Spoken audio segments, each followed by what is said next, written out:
Hey everyone, welcome back. If you're watching this in 2025 and scratching your head because your Zelle transfers aren't going through, don't worry, we're going to break it all down for you. Zelle is a super convenient way to send money, but like any tech, it can hit a few snags. Let's dive into the most common reasons why your Zelle might not be working and how to fix them step by step. First off, one of the top culprits could be a simple app glitch or outage. In 2025, with all the digital upgrades, Zelle might be experiencing temporary server issues. Check the Zelle status page or your bank's app for any announcements. If it's down, just wait it out, but while you're at it, make sure your app is updated to the latest version.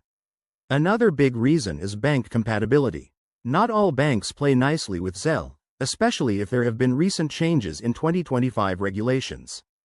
Double-check that your bank is still partnered with Zelle and that your account is properly linked. Sometimes, you might need to re-verify your details or contact your bank's support team.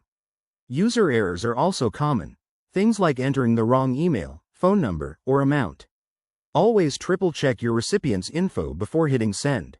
Plus, if you're using Zelle for the first time or from a new device, security features might flag your transaction. This could include two-factor authentication holds or fraud detection systems kicking in. Don't forget about your internet connection. A weak Wi-Fi or mobile data signal can cause transactions to fail.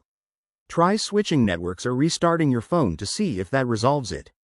And if you've recently changed your password or updated your banking info, that might be the issue. Make sure everything syncs up properly. Lastly, if none of these work, it could be a deeper problem like account restrictions or limits on your Zelle usage.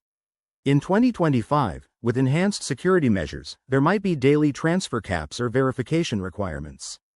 Reach out to Zelle customer support or your bank for personalized help. There you have it, quick fixes for your Zelle woes.